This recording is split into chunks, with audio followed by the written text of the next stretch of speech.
You call yourself a Gen Z or Millennials parent. You grew up when dogs lived in the backyard. You didn't adopt a pet, you just had one. And yet, out of every generation alive right now, yours is the one most likely to call a dog your baby. Not the Millennials, not Gen Z, who will throw a birthday party for a goldfish. You. 80% of Gen X calls their pets their fur babies. That is the highest number of any generation on record, and you probably had no idea. I've gone through over a decade of pet ownership surveys, generational behavior studies, and enough research on the human-animal bond to make a vet's head spin. What I found about your generation and pets is not what you'd expect. And it didn't start with TikTok or Instagram. It started much, much earlier. First, the numbers, because numbers are honest even when people aren't. Right now, there are about 94 million American households with at least one pet. Millennials sit at the top with 33% of all pet owners in the country. That gets talked about constantly. Everyone has a story about a millennial ordering grain-free food for their Labradoodle at a pet bakery. But right behind them, quietly, is Gen X. 25% of all pet owners in the United States. That is tens of millions of households. Second place. And unlike the generations ahead and behind them, Gen X gets almost zero attention for it. Now, you might say, okay, second place, whatever. But the data starts getting interesting when you look past the head count. Gen X spends an average of $1,100 a year on their pets. Millennials spend slightly more at $1,195. But here is the part nobody talks about. Gen X does this without the noise. No Instagram Reels, no viral dog content, no pet mom merchandise in the Amazon cart. Just steady, consistent, year after year commitment to that animal in their house. And there is one more number. When survey researchers asked pet owners across all generations, is your pet your fur baby? 80% of Gen X said yes. The Millennials, who supposedly invented the entire concept of pet parenting, 75%. The baby boomers, 75%. You beat them both. So the question isn't whether Gen X loves their pets. The question is, where on earth did that come from? Let's go back. Not to your childhood specifically, but to the world you grew up in. When Gen X was in grade school, we're talking the mid-1970s to the mid-1980s, pet ownership in American households sat around 56%. More than half of households had a pet. Dogs and cats were everywhere. But the way those animals lived? Completely different from how your dog lives today. Your parents' generation kept dogs in the yard. The dog slept outside. It ate out of one bowl, drank out of another, and spent its days wandering the neighborhood like it had a job to do. There were no leash laws in most American towns. Kids and dogs just roamed together. If you were outside, the dog was outside. That was the deal. Nobody took that dog to the dentist. Nobody bought it an orthopedic bed. There was no such thing as pet insurance. The vet was a once-a-year thing, if that. And yet, those dogs were adored. That bond was completely real. Think about what that means. You grew up spending your afternoons with an animal that was always there. Not glued to a screen, not in a meeting, not driving you somewhere. Just there. Ready to run, ready to sit still, ready to be whatever you needed at that exact moment. Now, you might think, kids and dogs have always been this way. That's nothing special. But the data points to something specific about Gen X that changes the picture. Gen X grew up during one of the most dramatic spikes in divorce rates in American history. Between 1965 and 1980, the U.S. divorce rate roughly doubled, which means an enormous number of Gen X kids grew up in homes that changed shape. A parent gone, a house moved, a new school, a new normal. And researchers, reviewing decades of studies on children and their pets, found something that connects directly to this. Children raised in single-parent households form significantly stronger bonds with their dogs than children living with both biological parents.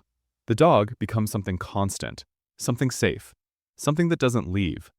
That connection, the one that got built quietly in 1978, 1981, 1984, didn't disappear. You just grew up, and you carried it with you. Now, let's talk about something that almost never gets brought up when people discuss Gen X and pets. And it is hiding in plain sight. 1974. You might have been a toddler. You might have been in second grade. Somewhere in the country, a movie called Benji was playing in theaters.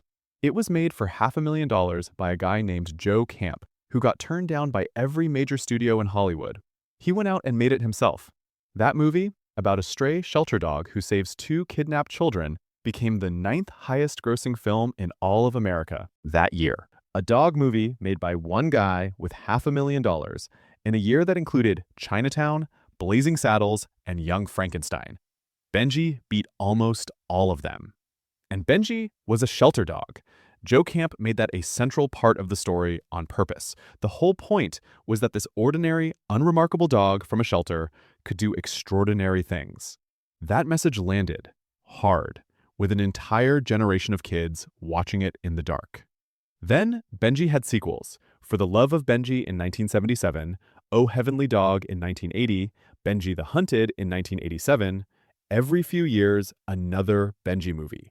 Right through your entire childhood. You either saw one in a theater, or you caught it on a Saturday afternoon TV rerun, or both. And before Benji, there was Lassie. The TV series ran from 1954 all the way to 1973, which means the older end of Gen X watched Lassie. Then Benji took over. Then came Turner and Hooch in 1989, when the oldest Gen Xers were in their mid-20s and already nostalgic for it. These weren't just fun movies. They were showing you, every single year, what a relationship between a person and a dog could look like. Loyal, consistent, capable of crossing great distances and surviving great trouble just to be with you. You watched that over and over again before you were 12 years old. Now you're in your 50s. You have a Labrador named something like Biscuit sitting next to you on the couch. And you have exactly zero explanations for why you love that dog as much as you do. The explanation is sitting right there in your childhood living room. Saturday afternoon, Benji on the TV, a bowl of cereal. You were being trained the entire time. Let's get specific, because the breakdown of what Gen X actually owns is one of the more interesting things in all the generational pet data. Dogs first.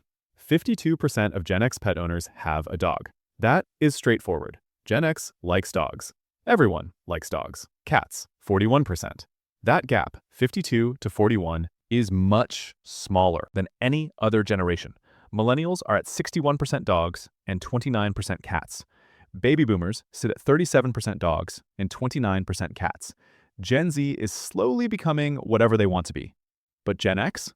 Gen X is the generation where cats come closest to catching up with dogs, which tells you something about the personality involved. You don't need the loud, bouncy, always need something energy. You're fine with a creature that shows up when it wants to, ignores you for 3 hours, and then sits on your laptop. Now let's talk breeds. A Rover survey of 1,000 pet parents across all 4 generations in 2024 found that Gen X's top dog is the Labrador Retriever. University of Denver researcher Philip Tedeschi, who sits on Rover's Pet People panel and studies the human-animal bond, explained why. He said Gen X experienced some of the highest childhood divorce rates of any generation, along with significant economic instability. And then he said something worth writing down. Bring in the dog that is most often viewed as the all-purpose, go-anywhere, do-anything center of the parade dog. The lab is steady. The lab is reliable. The lab does not have a complicated emotional arc. The lab is happy to see you every single time you walk through the door, even if you were only gone for 8 minutes to get the mail.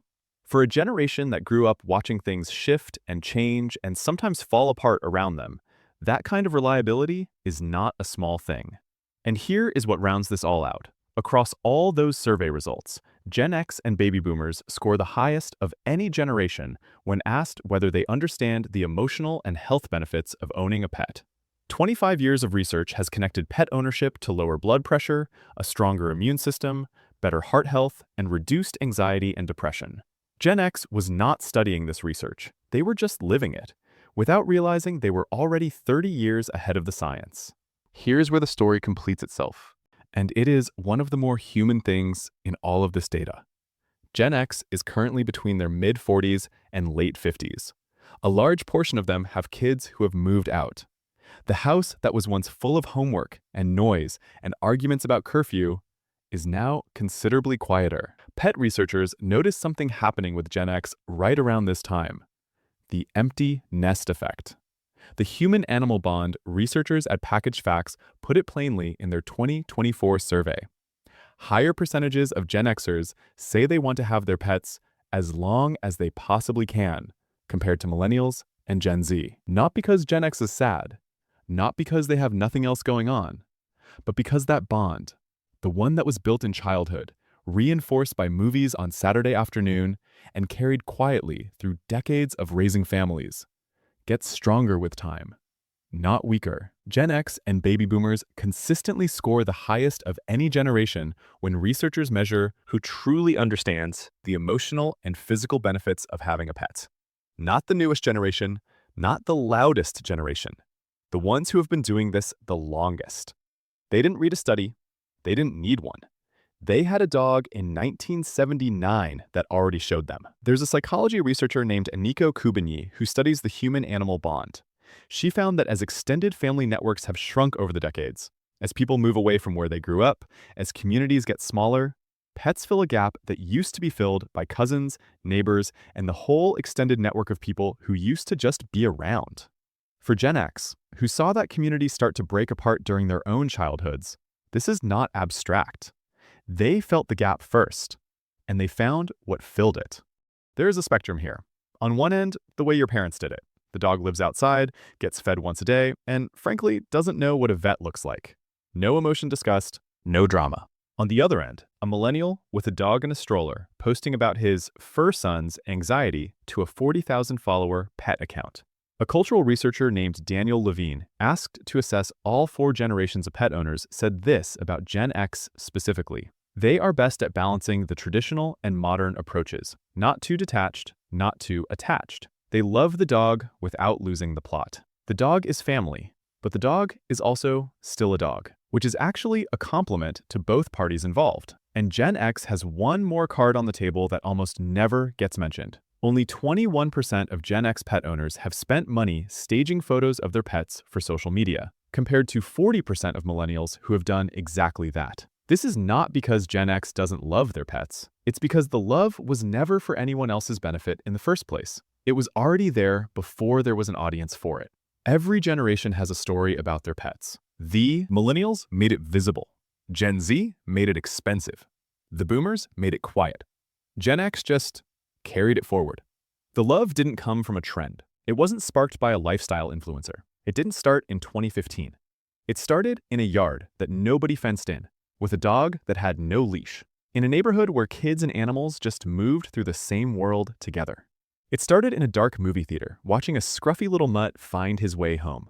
You didn't plan to be the generation with the strongest emotional bond to animals. Nobody sat you down and explained it. You just showed up, decade after decade, and the pets were always there too. And here is the last thing I'll leave you with. The thing the data keeps saying that nobody bothers to announce. The human-animal bond gets deeper with age, not smaller, deeper. So whatever you're feeling when that dog looks up at you from across the room, you haven't even seen the peak yet. What pet do you own? Do you have multiple pets? Let me know in the comments. I read through every single one. And if you like this video, consider subscribing to the channel, hit the like button below, and check out these videos next. I'll see you there.